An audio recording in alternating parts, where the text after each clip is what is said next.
Hello and welcome to BSB Must Reads, where we share with you all the books we think you must be reading. Today, I have with me lovely author Barbara Ann Wright. Hi, Barbara. Hi there. I love your headphones. Those are so cool.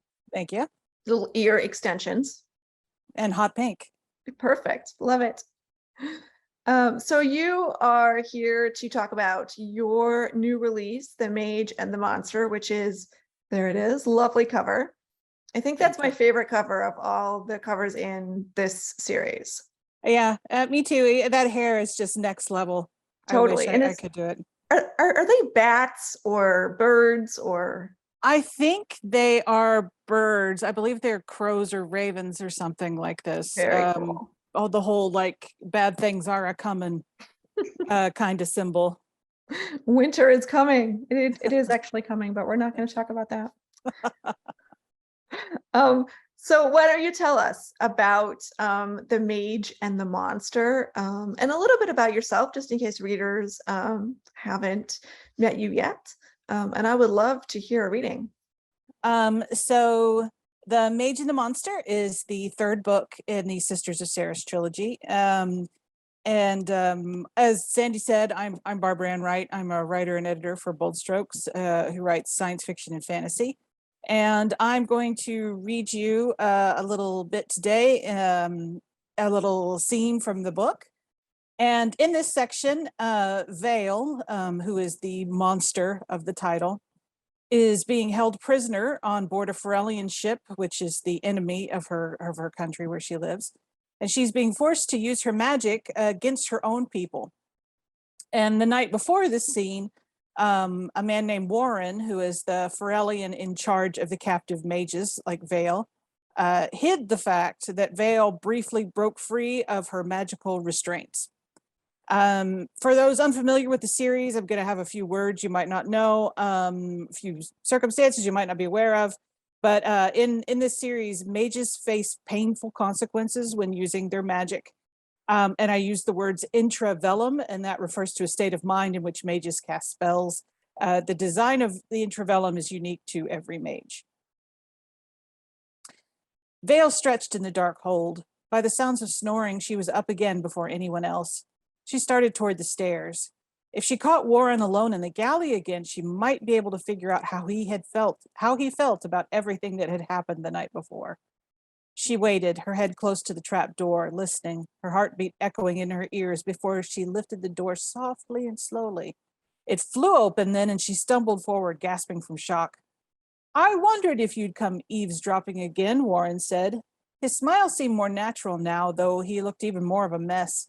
His hair stuck up wildly, his eyes were more red than white, his stained shirt was unbuttoned halfway down his chest, and his coat hung open. And she could smell the booze from where she stood. She fought to keep her expression neutral and came up slowly.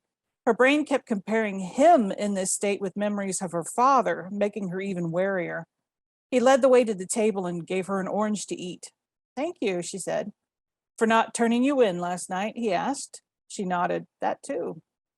"Tell me how you did it." He leaned forward, and Vale had to fight not to lean back from the sour alcohol smell. Luckily for her, the truth wouldn't tell him anything. "I don't know," she said. "I wanted it to happen to save Cristobal's life, and it did." He nodded, looking at nothing. "I didn't think the lieutenant would decline to rescue him." "You still think my people are the monsters?" she asked. It slipped out before she could stop it, anger and disbelief from the night before overtaking her. She hung her head to hide it. "I'm sorry." She stared at the table until she brought her emotions under control. Defiance only made a punishment worse. But Warren wasn't even looking at her. He finally blinked back as if just recalling her presence. "Why did you shield me?" she asked. A gamut of expression raced across his features, some little war going on behind his eyes. He scratched at the tabletop with dirty fingernails before resting his chin in one hand. "What does the intravellum look like to you?" he asked. "A field of sunflowers," she said hesitantly, curious about why he wanted to know. But when he smiled, she asked, "And yours?" "Have you ever seen stained glass?" he said. She cocked her head. Green and brown bottles." He shook his head, a little smile in place. "Windows made of different colors of glass." He laced his fingers together, set together to make a picture, like a mosaic. Well, she didn't know what that was either, but she'd nod along if he felt like talking. With some stained glass, he said, you have to stare a long time before the picture makes sense.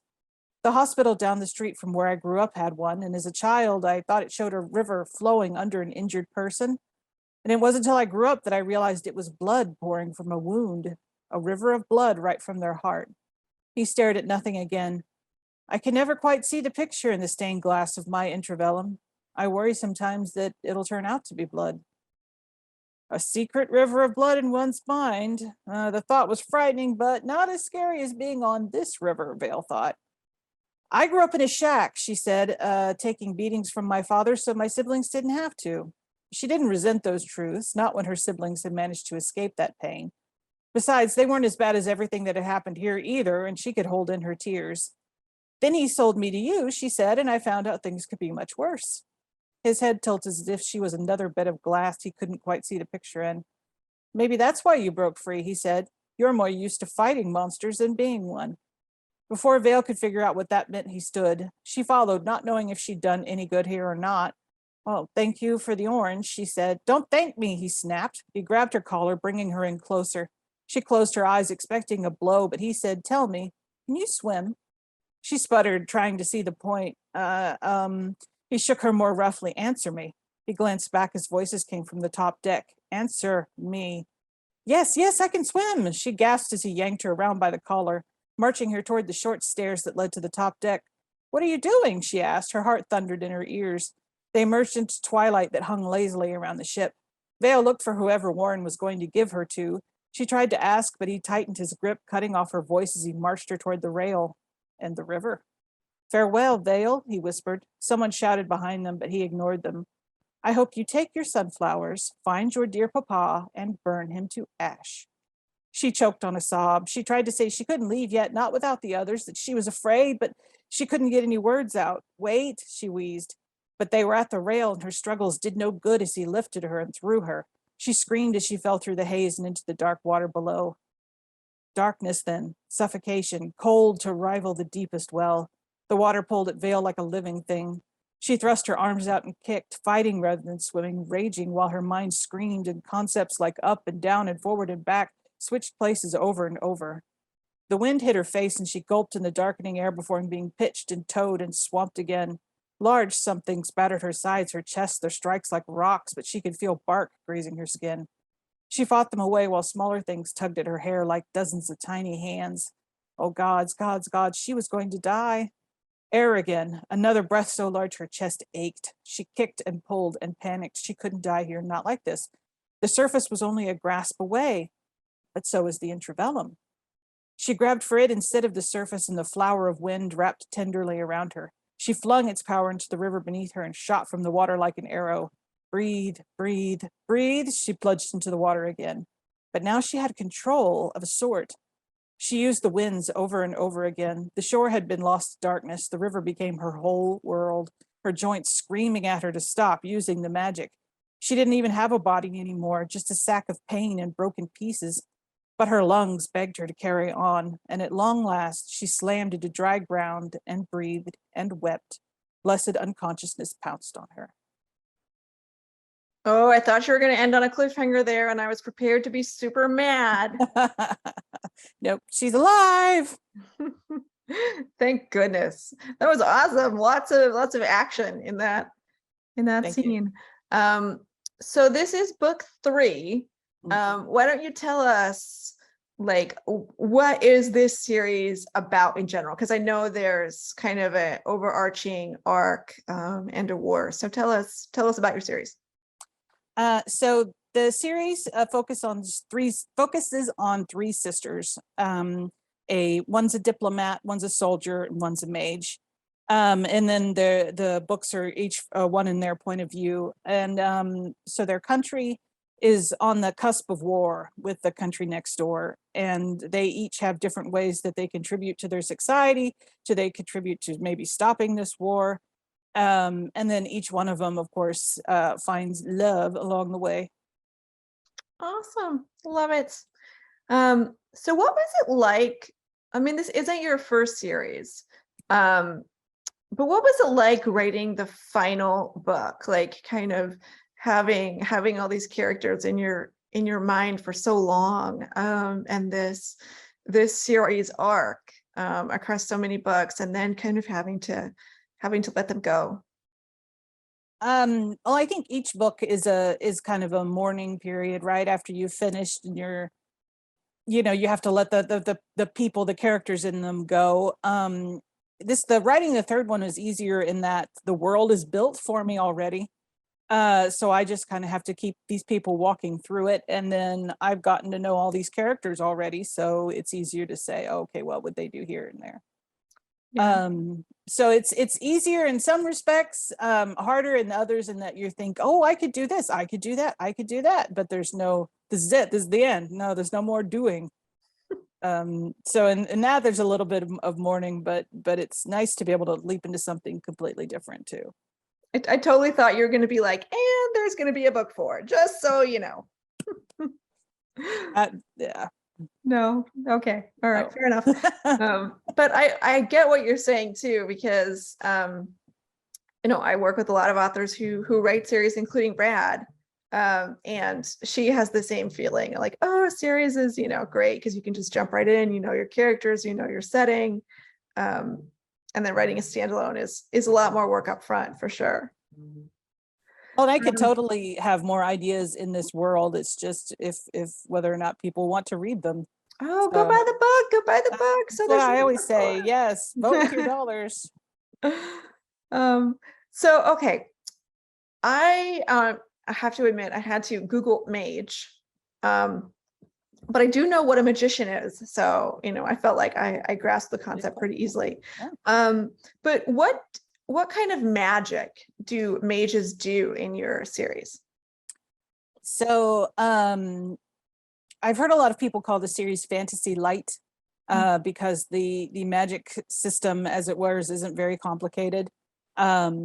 It's mostly just some people have a state of mind that they can fall into, that lets them have a connection to elemental powers, mostly. So fire and wind and lightning, water, that sort of thing.